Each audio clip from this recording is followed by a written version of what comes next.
Welcome to In Focus with Silvana Pavlovska.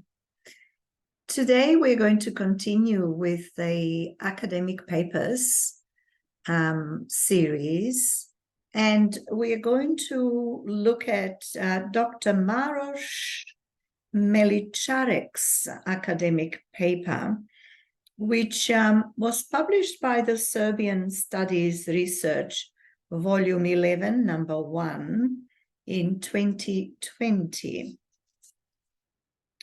Dr. Maroš Melicharek is part of the Faculty of Arts, Department of History in Slovakia. And it's titled Foreign Powers and the Macedonian Question at the End of the 19th Century. The abstract says the following. Article describes the crucial events of the Macedonian national awakening at the turn of the 19th and 20th century in the context of great and local Bulgaria, Serbia, and Greece powers policy. It has been divided into several parts.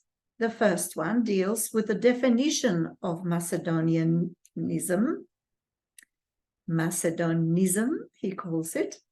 Next, with the Macedonian Question in connection to the Congress of Berlin and propaganda actions of Bulgaria, Greece, and Serbia. Last describes the creation of internal Macedonian Adrianople Revolutionary Organization and the course of Ilinden uprising. Study brings view on crucial events of Macedonian history from unbiased perspective, elaborated on the basis of Central European, Western, and former Yugoslav historiography. Macedonia, the Socialist Republic of Macedonia, the former Yugoslav Republic of Macedonia, the Republic of Macedonia, and the Republic of Northern Macedonia. It might seem at the early beginning that a territory named as mentioned was only a marginal from the perspective of foreign powers and surrounding Balkan states. However, the opposite is true.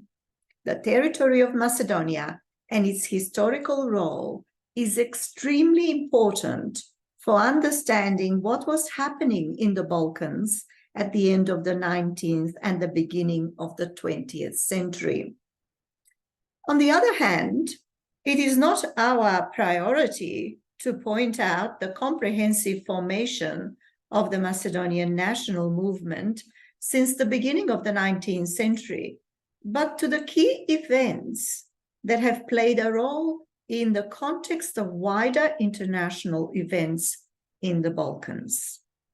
The Macedonian question, it is how we can formulate different and often contradictory views on the creation of Macedonian national identity, the position of the Ottoman Empire, and the efforts of Serbia, Greece, Bulgaria, and European powers to decide, determine, and establish their influence in the region.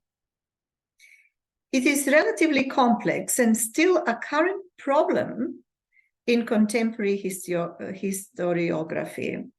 The main aim of this study, says Dr. Maroš Melicharek from the Department of History in Slovakia, he says the main aim of this study is to point out how a Macedonism could be defined and how interference of local and great powers shaped the creation of Macedonian identity. Special insight has been devoted to Serbian claims towards Macedonian territory. Where does the Macedonism come from? The first, or the Slavic phase in the Macedonian national revival, began in the first quarter of the 19th century And after 1860, we can see the first clear evidence of the formation of Macedonian national consciousness and identity, the so-called Macedonian nationalism. However, it should be emphasized that the first half of the 19th century, we do not have relevant statistics on the ethnic composition of Macedonian territories. According to a French source, in 1807, the territory had 968,500 inhabitants, I beg your pardon, of which 724,000 were Orthodox Christians, and the rest, 204,000, were Muslims. Historian Ivan Katagiev came up with the theory that it was in the period from 1840 to 1878 that the Macedonian national movement with an autonomous cultural and national character appeared. Historian and Slavist Blaže Ristovski sees the birth of Macedonian identity in the publication of the book The Word of Dying. In Macedonian, slovo iskazanoe zaradi umiranje, 1814, by the national revivalist Joachim Karczowski, 1750 to 1820. In general, it is very difficult to define the national consciousness of Macedonian Slavic-speaking peasants.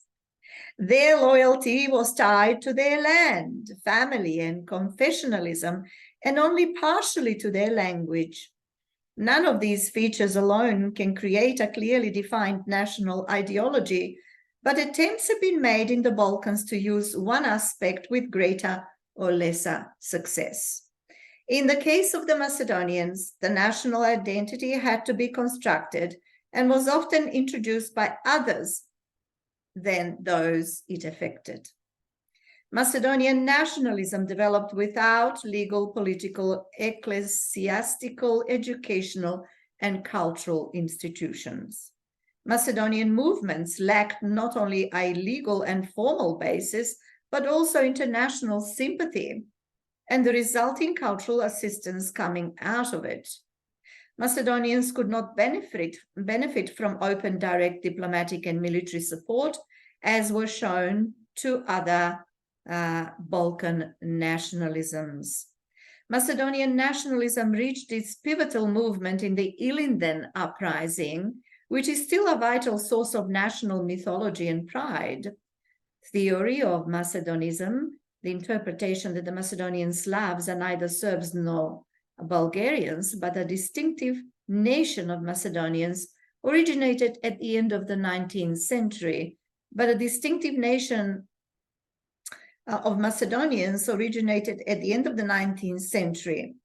The idea of the difference between Macedonians and Bulgarians was presented in 1890 in Vienna by Karl Hron in the work Das Volk zum der Slaven Macedoniens, ein Beitrag zur Klärung der Orientfrage.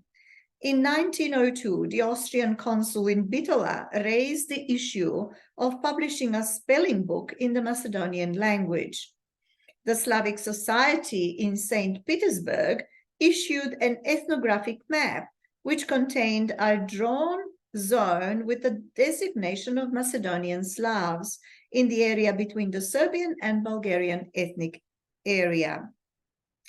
In the same year as the mentioned map, 1890, the first doctoral thesis on the topic of the Macedonian language appeared. The author was the Estonian Leonhard Masing, 1845 to 1936.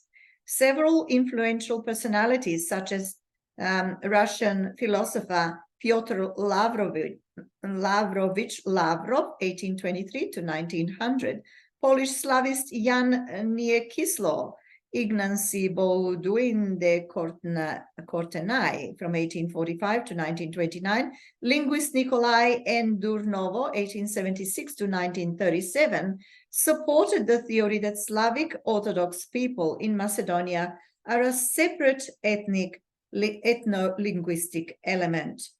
In this context, it is important to define the term Macedonian question. In the first sense, it is a question of the political future of Ottoman Macedonia in the 19th and first half of the 20th century. The claims of Serbia, Bulgaria, and Greece, in combination with the potential claims of the great powers, especially Habsburg Empire and Russia, must be all taken into account. The second was the question of the position of the Macedonian Slavs as the most significant ethnic element in the region. A more significant solution was reached after World War II. When looking for a criterion to define the geographical boundaries of the etymological term Macedonia, several aspects must be taken into account. For example, historical, ethnographic, linguistic boundaries of the current Macedonian Republic, or historic ancient Macedonia. As Premisil Roseluk pointed out in his work, using the words of cartographer Henry R. Wilkinson, it is not easy to find two experts who would agree on the exact demarcation of the borders of Macedonia. After the famous past, associated mainly with Alexander the Great, Macedonia became partially forgotten. After the fall of Byzantium, it almost completely disappeared from the maps. In the Ottoman Empire, instead of Macedonia, term Rumelia issue was used, as the area of Macedonia was part of Ottoman Rumelia. The interest of Western European travelers in ancient Greece in the 19th century meant an increase of interest in the territory of Macedonia and on the three most important ethnographic maps of the Balkans before 1878. Macedonia is depicted as a territory inhabited by Bulgarians. Based on the territorial reform, the area of Macedonia was divided into three vilayets, with centers in Skopje, Bitola, and Thessaloniki. Almost purely Macedonian was only the Thessaloniki vilayet, divided into three sanjaks with centers in Thessaloniki, Ceres, and Drama. From Manastir Vilayet, only the Bitola Sanjak and part of the Debar Sanjak, according to the town of Debar, the rest laid in the area of Epirus in present-day southern Albania and northern Greece. Of the Kosovo Vilayet, only Skopje Sanjak was in Macedonia. Geographical Macedonia began to penetrate the public consciousness only later, after the establishment of the internal Macedonian Andrianople Revolutionary Organization, VMRO, Macedonian Vnatrešna Makedonska Revolucionarna Organizacija, in 1893, and the Ilinden Uprising, which broke out in 1903. This ends the first of three parts of the series of academic papers, and this particular paper is titled Foreign Powers and the Macedonian Question at the End of the 19th Century by Dr. Maroš Maličarek from the Faculty of Arts, Department of History in Slovakia, and published in the Serbian Studies Research. Part 2 will be broadcast separately, as will part 3. Thank you for listening. I shall see you again soon.